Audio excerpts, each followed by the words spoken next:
aux environs de Chamonix, là où les cimes alpines griffent le ciel et où les glaciers s'écoulent comme des larmes d'éternité, se dissimulent bien plus que des montagnes. 3 histoires, 3 rencontres, 3 entrelacements avec l'au-delà. Voilà ce que vous allez entendre. Ces histoires se sont déroulées en France, dans des lieux où les pierres gardent le silence des siècles et où le vent murmure des noms oubliés. Et une seule question vous hantera par la suite. Croyez-vous en ce qui se cache dans les ombres ? La première histoire parle d'un homme dont la vie bascula un froid soir d'hiver, au cœur des montagnes, dans un chalet abandonné. Il s'appelait Antoine, et c'était un vagabond, en quête de solitude et de repos dans l'étreinte rude de la nature. Il connaissait ces lieux comme ses 5 doigts, avait traversé les gorges les plus dangereuses et gravi des sommets où même les aigles hésitent à voler. Mais même lui n'était pas préparé à ce qui l'attendait dans le vieux chalet, balayé par tous les vents que les habitants contournaient, murmurant à propos d'une malédiction et de mauvais esprits. Antoine arriva là-bas lorsque le soleil se cachait déjà derrière les pics, inondant la neige d'une teinte rouge sang. Les volets en bois du chalet étaient fermés, comme des paupières cachant un regard. Dehors, le froid glacial perçait jusqu'aux os, tandis qu'à l'intérieur, comme il allait bientôt le découvrir, une obscurité bien plus glaçante se cachait. Le froid engourdissait le corps, le transperçait jusqu'aux moelles, et Antoine comprit qu'il devait absolument faire du feu. Il ouvrit la porte, presque arrachée de ses gonds, comme si quelqu'un avait tenté de forcer l'entrée. Dedans, les ténèbres régnaient, épaisses, visqueuses, comme de la poix. Antoine, alpiniste chevronné, balaya rapidement le regard. On aurait dit qu'aucun être humain n'avait mis les pieds ici depuis des années. Les meubles, figés dans l'immobilité, étaient recouverts d'une épaisse couche de poussière. Au mur, des tableaux noircis accrochés, représentant des paysages lugubres, d'où émanait un sentiment de froid et de solitude. Il trouva du bois sec dans le garde-manger et alluma rapidement un feu dans la cheminée. Les flammes, tel un monstre affamé, léchaient avidement le bois, projetant des ombres dansantes sur les murs. Antoine sentit une chaleur se répandre dans son corps, mais une inquiétude étrange, inexplicable, ne le quittait pas. La nuit était tombée sur les montagnes, apportant avec elle un silence vibrant, seulement troublé par le crépitement du feu et le hurlement du vent, qui hurlait comme 1000 âmes perdues. Antoine dînait de conserve, réfléchissant au lendemain, quand soudain, le silence fut brisé par un coup insistant à la porte. Son cœur se serra douloureusement, manquant un battement. Il jeta un coup d'œil à l'horloge. 2 heures du matin. Qui pouvait bien venir dans ce lieu isolé à une heure aussi tardive?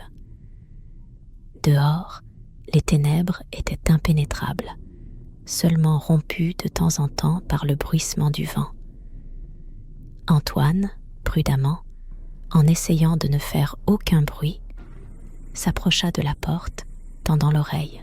Le coup se répéta, cette fois avec plus d'insistance, comme si celui qui se tenait derrière la porte était sûr d'être entendu. Retenant son souffle, Antoine ouvrit la porte. Une femme se tenait devant lui, grande, enveloppée dans un long manteau noir, le visage caché par une profonde capuche. Elle semblait un fantôme, un mirage dans la lumière dansante du brasier. Antoine remarqua qu'elle n'avait absolument pas de neige sur elle, pas le moindre givre. bien qu'une tempête de neige furieuse, fouettant son visage d'aiguilles de glace acérées, fit rage autour d'eux. Son cœur se mit à battre plus vite. Il tenta de réprimer le tremblement qui le secouait. « Que voulez-vous » articula-t-il, s'efforçant de rendre sa voix ferme. L'inconnu leva lentement la tête. Son visage, pâle comme la lune nocturne, se détachait de l'obscurité. Et ses yeux semblaient plus noirs que l'abîme, engloutissant tout. « Puis-je me réchauffer » murmura-t-elle, sa voix comme un chuchotement du vent dans une gorge enneigée. Antoine hésita, pris d'incertitude. Il sentait confusément quelque chose de mauvais, comme si une invitée indésirable avait pénétré dans la maison, apportant avec elle le froid et une épaisse obscurité. Mais son regard, au fond de ses yeux, se cachait une telle détresse, une solitude glaciale et une imploration silencieuse d'aide qu'Antoine ne put résister. « Entrez » murmura-t-il en s'écartant. La femme glissa dans le chalet comme une vision fantomatique, effleurant à peine les planchers. Antoine lui indiqua un fauteuil près de la cheminée, l'invitant à s'asseoir.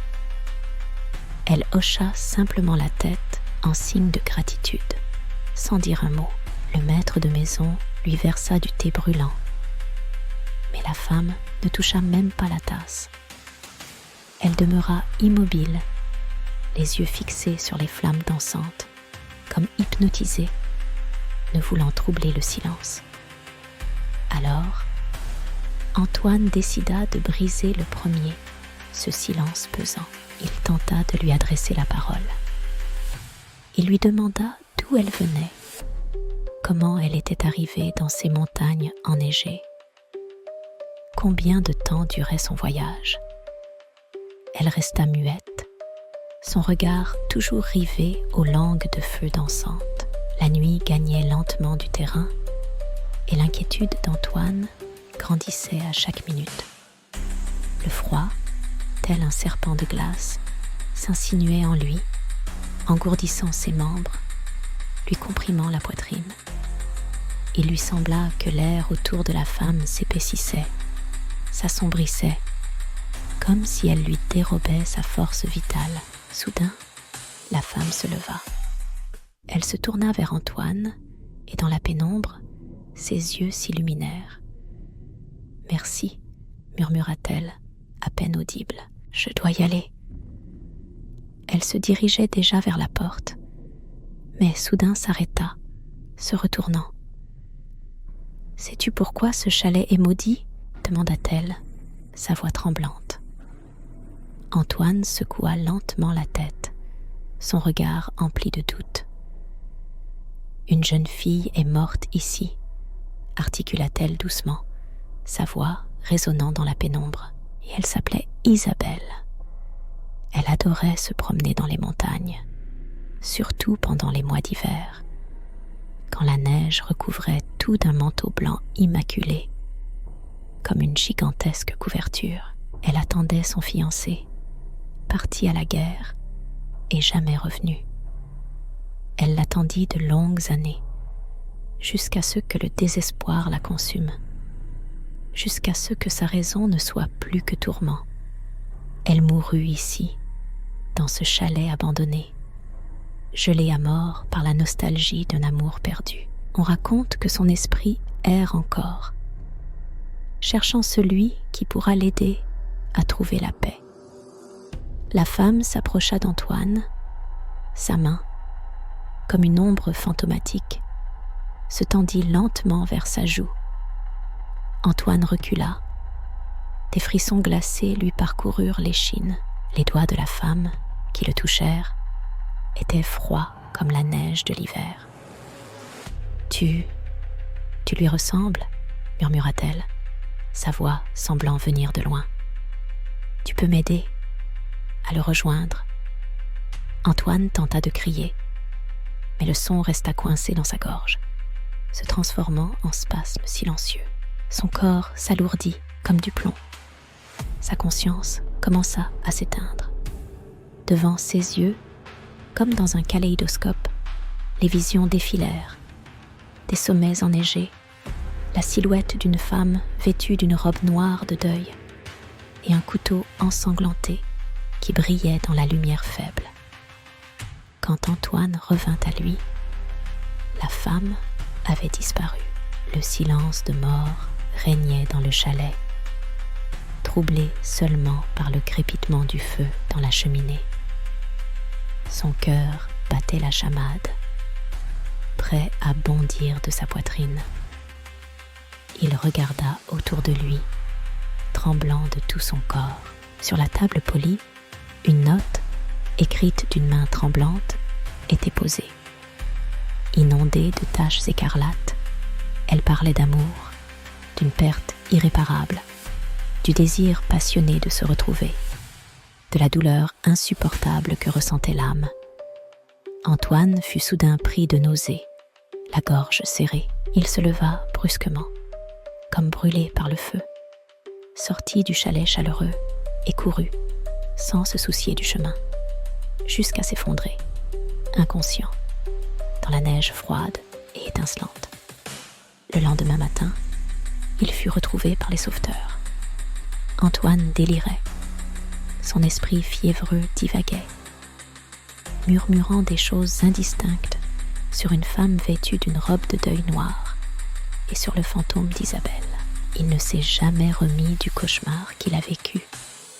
Jusqu'à la fin de ses jours, Antoine croyait avoir affronté non pas un être vivant, mais l'essence même du chagrin et de la mélancolie, ayant pris forme humaine. On raconte qu'aujourd'hui encore, lors des nuits d'hiver les plus froides, dans les environs du chalet abandonné, on peut apercevoir la silhouette mélancolique d'une femme en deuil, errant dans la neige à la recherche du repos éternel. Et si l'on prête l'oreille, on peut entendre son chuchotement, venant du cœur glacé des montagnes. La seconde histoire, pleine de mystères et de secrets, se déroula dans un manoir ancien, perdu dans la pittoresque vallée de la Loire. Autrefois, cette demeure appartenait à une riche famille, mais fut plus tard achetée par d'autres personnes, ignorant sa mauvaise réputation. Les murs anciens gardaient en eux de nombreux secrets dont on préférait ne pas se souvenir. La vie dans le manoir semblait commencer comme un conte de fées, promettant une idylle familiale paisible. Mais bientôt, des fissures apparurent sur les murs, comme pour présager le mal. La famille de Lacroix, pleine d'espoir d'une vie paisible et sereine, emménagea dans un vieux manoir. Jean, le chef de famille, un architecte prospère, Marie, son épouse, une artiste, et leur petite fille, Sophie, tous rêvaient de trouver ici leur petit coin de paradis. Le manoir, érigé à l'époque de la Renaissance, émerveillait. De hauts plafonds ornés de fines moulures, d'imposantes portes en chêne avec des sculptures délicates et un immense jardin où se trouvaient des fontaines et des statues antiques. Cependant, peu après leur déménagement, des choses étranges, effrayantes et inexplicables commencèrent à se produire dans la maison. La nuit, des pas se faisaient entendre des étages supérieurs, comme si quelqu'un d'invisible se promenait dans les couloirs vides, bien qu'il n'y ait personne d'autre dans la maison. Les murs grincèrent comme de vieux os, et les portes claquaient toutes seules, brisant le silence de la nuit. La nuit, dans la chambre de la petite Sophie, des ombres étranges et dansantes commencèrent à apparaître, provoquant la peur et l'inquiétude de la fillette. Marie, fascinée par l'histoire du manoir, décida d'étudier son passé, tentant de trouver une explication à ce qui se passait. Elle passa de nombreuses nuits blanches à étudier de vieux documents et archives, et découvrit que la maison avait appartenu à une famille noble, dont les membres étaient connus pour leurs sombres affaires et leur cruauté impensable, s'étendant sur de nombreuses années. Dans le passé, ce manoir était enveloppé d'une sombre gloire. On murmurait des morts mystérieuses, des meurtres glaçants, et l'on disait que ces caves humides abritaient des passages secrets et des chambres de torture, gardiennes de sinistres secrets. Marie, inquiète de ce qui se passait, montra ses notes à Jean, espérant qu'il pourrait clarifier la situation et trouver une explication rationnelle. Cependant, Jean ne fit que balayer la question d'un revers de main, attribuant tout à l'âge vénérable de la maison et à ses particularités, considérant les événements comme le fruit de l'imagination. Mais un jour, un incident se produisit dans la maison qui les força tous deux à douter de la sagesse de leurs précédentes suppositions. Sophie, se promenant dans les allées ombragées du jardin, découvrit une poupée ancienne. Elle était faite de porcelaine exquise, avec de grands yeux de verre, presque vivants, et de longs cheveux clairs tombant sur ses épaules. Sophie, charmée, s'attacha immédiatement à la poupée, l'appelant tendrement Élisabeth. Mais bientôt, des événements qui glaçaient le sang commencèrent à se produire dans la maison. Chaque nuit, la position de la poupée changeait. Tantôt, elle était assise sur le lit de Sophie, comme si elle observait la jeune fille endormie. Tantôt, elle se tenait près de la porte, comme si elle attendait quelqu'un. Tantôt, elle se retrouvait sur le rebord de la fenêtre, fixant son regard dans l'obscurité. Sophie se plaignait de cauchemars qui la hantaient chaque nuit. Dans ses rêves, la poupée s'animait, ses yeux de verre se remplissant d'une effrayante couleur écarlate, et ses lèvres pâles murmuraient des choses terribles, indicibles. Marie ne parvenait pas à se débarrasser de la poupée, comme si elle possédait une force inconnue. Elle revenait constamment, apparaissant dans les endroits les plus inattendus de la chambre de Marie. Jean, homme raisonnable et sceptique, ne pouvait s'empêcher de remarquer comment sa femme changeait. Marie devenait de plus en plus nerveuse et irritable, s'enfermant de plus en plus sur elle-même. Elle commençait à disparaître dans la bibliothèque, étudiant pendant des heures l'histoire de l'ancien manoir où il vivait. Dans les miroirs, elle voyait d'étranges reflets qui n'auraient pas dû être là et entendait des chuchotements venant comme du vide. Une nuit, Sophie se réveilla d'un froid glacial. Il faisait sombre dans la chambre, mais la petite fille vit clairement la poupée Élisabeth se tenir près de son lit. Ses yeux de verre semblaient scruter l'âme de Sophie. La poupée tendit lentement sa petite main et effleura la joue de la fillette. Sophie poussa un cri, hurlant de terreur. Marie et Jean entrèrent en courant dans la pièce, essoufflés. La poupée, qui se trouvait sur l'étagère, s'écrasa sur le sol, se brisant en une multitude de petits éclats. Sophie, voyant cela, éclata en sanglots amers. Marie, penchée sur sa fille, tenta de la consoler, tandis que Jean ne pouvait détacher son regard des yeux de sa femme. Il y vit une horreur glaçante. Peu de temps après, Marie disparut. Il ne resta sur la table qu'un court billet. Dans cette lettre, elle écrivait qu'elle avait besoin d'être seule, qu'elle devait faire le point sur tout ce qui se passait autour d'elle. Jean se sentit au bord du désespoir. Il erra dans toute la maison, cherchant désespérément sa femme. Mais toutes ses recherches furent vaines. Son regard tomba sur la chambre où se trouvait autrefois la poupée. Elle avait été transformée en chambre d'enfant. Sur la petite table, près du berceau, il découvrit un vieux journal, relié en cuir, écrit en français. Jean, traduisant avec difficulté chaque mot, commença à lire. Le journal racontait l'histoire d'une petite fille qui avait vécu dans ce manoir il y a de nombreuses années. La fillette chérissait sa poupée. Mais un jour, dans des circonstances très mystérieuses, sa vie prit fin. La rumeur disait que l'âme de la fillette était cachée dans la poupée et que maintenant, son fantôme hantait invisiblement le vieux manoir, se vengeant de tous ceux qui tentaient de prendre sa place dans la maison. Jean réalisa que sa bien-aimée épouse, Sophie, avait succombé à la poupée maudite. Il était prêt à tout pour la récupérer, pour la ramener à la vie.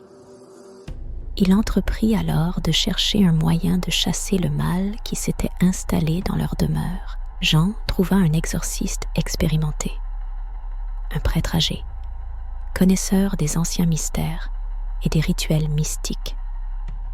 L'exorcisme fut fixé à minuit. Jean, Sophie et le prêtre se retrouvèrent dans le salon, où des bruits inquiétants et surnaturels commençaient déjà à se faire entendre. Soudain, un tourbillon glacial apparut dans la pièce, les enveloppant, les transperçant jusqu'aux os. Les portes claquèrent avec fracas, et à cet instant même, la lumière s'éteignit, plongeant tout dans une obscurité impénétrable. Puis, le chaos commença. Des voix, des rires et des chuchotements s'infiltraient dans l'âme, tels un vent glacial. Le prêtre entama ses prières, s'efforçant d'exorciser l'entité maléfique, mais le spectre de la poupée s'avéra trop puissant, sa soif de vengeance sans limite. Au cœur de la lutte désespérée, un cri déchirant perça le silence, comme un poignard. Quand tout fut calme, Jean et Sophie se retrouvèrent seuls dans la demeure désertée. Le prêtre avait disparu sans laisser de traces, et au centre du salon, sur le tapis de prix, gisait Marie. Dans ses yeux grands ouverts, une horreur indicible s'était figée. 16 lèvres étaient entr'ouvertes, comme dans un dernier chuchotement. Jean enterra sa femme dans le jardin, près de la statue antique d'un ange, qui contemplait la tombe en silence. Il vendit le manoir, emmenant Sophie avec lui, et ils partirent pour une autre ville, essayant d'effacer de leur mémoire ce qui s'était passé. Mais, comme on dit, lors des nuits silencieuses, lorsque la lune éclaire la vallée de la Loire, on peut entendre un rire d'enfant provenant du manoir sombre et voir dans les fenêtres une lumière semblable à des bougies allumées, comme si quelqu'un les avait allumées à 2 heures du matin. Et si l'on regarde de plus près, on peut remarquer comment la poupée de porcelaine Élisabeth, figée dans l'embrasure de la fenêtre, vous regarde de son regard vide, comme si elle attendait la prochaine victime. La 3e histoire raconte un jeune homme qui reçut une étrange invitation à rendre visite à sa grand-mère. La grand-mère, Madame Jeanne, habitait une vieille maison en rondin, perdue au fond des bois, loin de toute civilisation. Ce logis avait la réputation d'être le théâtre d'événements inexplicables. Alex était un citadin typique, jamais vraiment attiré par la campagne. Mais sa grand-mère, Madame Jeanne, passait pour une personne singulière, aimant les mystères et les énigmes. Lorsqu'Alex reçut une lettre de sa grand-mère, il écarta d'abord cela d'un revers de main, sans prêter attention au contenu étrange. Mais sa grand-mère insista, promettant de raconter une histoire capable de bouleverser l'imagination.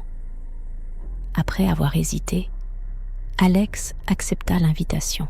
Alors que le soleil commençait à décliner, Alex arriva devant la vieille maison en rondin. Celle-ci se dressait à l'orée de la forêt, entourée de grands arbres anciens, le cachant des regards indiscrets. Seuls de rares rayons du soleil couchant perçaient le feuillage dense, enveloppant tout d'ombre menaçante. Les murs de bois, couverts de mousse, semblaient respirer l'Antiquité, tandis que les fenêtres, telles des orbites sombres, observaient le monde, gardant des secrets silencieux. Alex ressentit une angoisse inexplicable dès qu'il franchit le seuil vermoulu. L'air froid lui gifla le visage, s'infiltrant sous sa peau, le faisant frissonner nerveusement. Grand-mère Jeanne l'accueillit avec un sourire chaleureux. Mais au fond de ses yeux, de la couleur d'un ciel d'orage, brillait une étrange étincelle, quelque chose d'à la fois attirant et effrayant. Elle mena Alex dans le salon, où les flammes dansaient dans la cheminée, projetant des ombres étranges sur les murs. Un dîner, embaumant de chaleur domestique, était déjà servi sur la table. Alex tenta d'engager la conversation, de poser des questions sur la maison, sur sa vie. Mais sa grand-mère se contenta de sourire mystérieusement, relevant légèrement les coins de ses lèvres, et, par un geste, lui fit comprendre qu'elle lui raconterait tout plus tard. Après un repas copieux, lorsque le crépuscule s'épaissit dehors et que le silence régna dans la maison, grand-mère finit par parler. Sa voix rauque, mais toujours sonore, emplit la pièce, entraînant Alex dans le tourbillon du passé. Elle commença à raconter l'histoire de sa jeunesse, du temps où elle était jeune et belle, comme une fleur printanière. Elle lui raconta comment, il y a de nombreuses années, elle avait rencontré un homme qui avait instantanément conquis son cœur. C'était un amour réciproque, aussi vif et passionné que le soleil d'été. Ils s'étaient mariés, emplis de bonheur, et s'étaient installés dans cette même maison, où se trouvait maintenant Alex. Tout était parfait, comme dans un conte de fées, jusqu'à ce qu'un jour, comme un coup de tonnerre inattendu, l'homme changea. Il devint renfermé, irritable, et passait ses nuits dehors, s'enfonçant dans une obscure inconnue. Il ne revenait qu'au petit matin, racontant de vagues histoires de rencontres mystérieuses au cœur de la forêt. Grand-mère Jeanne sentait quelque chose de mauvais la ronger. Son intuition lui soufflait que son mari lui cachait quelque chose d'important. Elle commença à le surveiller, observant avec anxiété ses disparitions. Bientôt, des rumeurs lui parvinrent, selon lesquelles il avait une autre femme. Un jour, alors que la lune était haute dans le ciel, grand-mère Jeanne, ne pouvant plus supporter l'attente, décida de s'aventurer dans la forêt afin de découvrir la vérité. Se faufilant à travers l'obscurité de la nuit, elle arriva dans un sous-bois touffu. Là, au cœur même de la forêt, sous l'ombre des arbres séculaires, elle vit son mari. Autour de lui, s'étaient rassemblées d'étranges personnes vêtues de noir, leurs visages dissimulés par de profondes ombres. Ils accomplissaient un rituel sinistre, leurs paroles résonnant dans le silence. Alex, retenant son souffle, écoutait le récit de sa grand-mère, absorbant chaque mot. Soudain, la narration s'interrompit. Grand-mère Jeanne se tut. Son regard devint vitreux, comme si elle fixait au-delà d'Alex lui-même. « Il m'a proposé, » murmura-t-elle, et sa voix sonnait rauque et étrange, comme si elle venait des profondeurs de son âme. « Il m'a proposé de les rejoindre, de partir avec lui. Il a promis l'éternelle jeunesse. la vie éternelle. Grand-mère Jeanne éclata de rire, et ce rire semblait brûler de froid. Elle se souvint comment elle avait autrefois accepté sa demande en mariage. Depuis lors, un étrange sentiment s'était installé en elle, une sensation d'étrangeté. Les années passèrent, elle vieillit, mais la mort ne vint pas. Elle avait habité cette maison pendant des siècles, loin des regards indiscrets, attendant quelque chose d'inconnu, de sinistre. Soudain, grand-mère Jeanne se redressa, comme un ressort. Elle fit un pas vers Alex, et à ce moment précis, ses yeux devinrent noirs, comme ceux de la femme de la première histoire, et un sourire déforma ses beaux traits. Maintenant, tu sais ce qui se passe dans cette maison, murmura-t-elle, et sa voix résonna comme le murmure d'un esprit ancien. Maintenant, tu connais la vérité, et tu as un choix à faire. Tu resteras avec moi, et nous serons ensemble, éternellement jeunes. Ou tu partiras, et alors la mort t'attendra. Alex ressentit une terreur glaciale s'emparer de lui. Il tenta de crier, mais seul un râle rauque sortit de sa gorge. La tentative de se lever fut vaine. Ses jambes semblaient plombées, refusant de lui obéir. Son regard errait fébrilement, saisissant les moindres détails de ce qui se déroulait. Il vit les ombres s'amonceler autour de grand-mère Jeanne, prenant lentement forme humaine, devenant de plus en plus nette. Le froid lui parcourut la peau, s'infiltrant en profondeur, engourdissant ses membres. Grand-mère Jeanne tendit lentement la main vers lui. Ses doigts, longs et fins, ressemblaient à des branches osseuses. Elle lui effleura la joue et il sentit le contact d'une peau froide et lisse. 6 lèvres, telles 2 fins pétales, s'incurvèrent dans un sourire à peine perceptible, sinistre. « Choisis », murmura-t-elle, et ce murmure résonna en écho dans l'esprit d'Alex. « Choisis ». Alex ferma les yeux, se préparant au pire, pressentant la mort prochaine. Les secondes s'étirèrent, insupportablement longues, mais rien ne se produisit. Finalement, il osa ouvrir les yeux. Et aussitôt, l'idée que tout cela n'était qu'un affreux cauchemar traversa son esprit. Grand-mère Jeanne avait disparu, comme volatilisée. L'obscurité qui enveloppait la maison s'était retirée, cédant à l'aube. Le silence se fit, si profond qu'il bourdonnait dans ses oreilles. Alex était seul, son cœur battait follement dans sa poitrine. Il bondit sur ses pieds comme un ressort et s'échappa de la maison, hors de lui, emporté par la peur. Où courir? Il erra dans la forêt, trébuchant sur les racines, se griffant le visage aux branches, ignorant le chemin. Il lui sembla courir une éternité, jusqu'à ce qu'il s'effondra au sol, épuisé. Le matin, on le retrouva dans les bois, gisant inconscient. Il avait été terrifié à mort, mais, à son grand étonnement, il n'avait pas une seule égratignure. Alex, haletant, regagna la ville, jurant de ne plus jamais s'approcher de la maison maudite de sa grand-mère.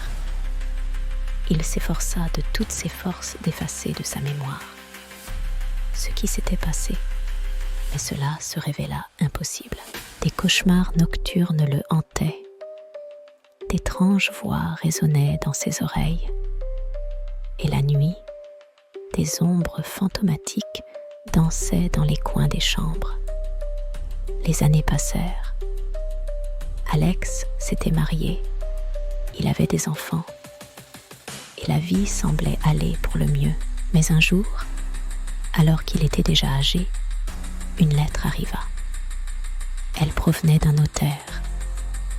Elle annonçait le décès de sa grand-mère, Jeanne. De plus, la lettre indiquait qu'elle lui laissait en héritage sa vieille maison. Alex fut bouleversé. Il ne savait pas quoi faire. D'un côté, la peur le paralysait à l'idée de retourner dans cette maison. Mais de l'autre, il savait qu'il devait y retourner. Le cœur serré, il se retrouva à nouveau devant la porte de la vieille maison en rondin qui avait été témoin de tant de sombres secrets. Il entra, appréhendant le pire. Il était tourmenté par un pressentiment, comme si un cauchemar allait bientôt éclater. Mais au lieu de cela, la maison l'accueillit dans un silence de mort et une absence de bruit effrayante. Grand-mère Jeanne avait disparu. Tel un fantôme, elle s'était volatilisée, ne laissant derrière elle aucune trace, aucun signe de sa récente présence. Il commença son inspection, examinant attentivement pièce après pièce. Des recoins oubliés depuis longtemps se dévoilèrent à son regard, conservant les secrets des années passées. Dans une des armoires poussiéreuses, il découvrit un livre ancien, relié en cuir. Des écritures inconnues recouvraient 6 pages, rappelant une énigme à résoudre. Puis, son regard se posa sur les photographies. D'étranges individus, vêtus de noir, étaient figés dans des poses étranges, tels les participants d'une sombre cérémonie. La peur s'éveilla au fond de moi. Dans une autre pièce, dans une vieille commode, il découvrit un journal intime. 6 pages contenaient des notes sur d'horribles rituels qui, semble-t-il, étaient pratiqués dans la forêt obscure. À chaque mot, un frisson glacial me parcourait l'échine, et soudain, dans le silence, une voix retentit. La voix de grand-mère Jeanne. Elle venait de nulle part, perçant le silence, glaçant le sang. « Tu crois t'être débarrassé de moi ?» murmura la voix, insinuante et perfide, comme un serpent. « Tu crois t'être enfui ? Tu penses pouvoir échapper à ton destin ?» Alexa fut parcouru d'un frisson. La peur le paralysa, comme des chaînes de glace. Il comprit que sa grand-mère n'était pas morte.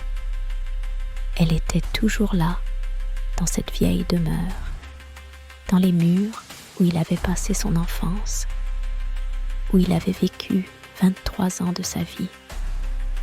Et elle l'attendait. Il sentit son cœur se serrer d'horreur, tentant de s'extirper de ce cauchemar. Il se précipita vers la porte, mais celle-ci claqua avec fracas derrière lui coupant toute voie de salut. Les fenêtres, autrefois baignées de lumière solaire, étaient désormais obstruées par de grossières planches, transformant les pièces en sépulcres sombres où rôdait une menace inconnue. Il était pris au piège. Soudain, dans la pièce plongée dans la pénombre, une silhouette sinistre apparut. La silhouette d'une femme vêtue d'une robe noire de deuil. Une voix, rauque et glaçante, émergea des ténèbres. « Tu seras toujours avec moi. » Une pause, un silence menaçant. Puis, « Tu seras toujours mien. Désormais, tu fais partie de nous. » Alex hurla, la terreur et le désespoir imprégnant son cri. Ce cri, tel un écho, résonna dans toute la maison, glaçant le sang. Et si, un jour, vous vous retrouvez en ces lieux où les sommets des montagnes caressent le ciel et où les forêts profondes cachent d'anciens secrets, Écoutez attentivement le murmure du vent. Peut-être entendrez-vous ces mêmes histoires que je vous ai racontées, ou, pire encore, rencontrerez-vous ceux qui hantent ces lieux. Et souvenez-vous, la véritable horreur ne se cache pas toujours dans les ténèbres. Parfois, elle vous attend dans les endroits les plus inattendus, guettant son heure. Maintenant, je vous prie de fermer les yeux. Êtes-vous prêts pour la nouvelle rencontre qui nous attend? Je l'espère bien, car aujourd'hui, nous allons découvrir quelque chose de spécial, quelque chose qui vous coupera le souffle et vous plongera dans un monde rempli d'énigmes et de mystères.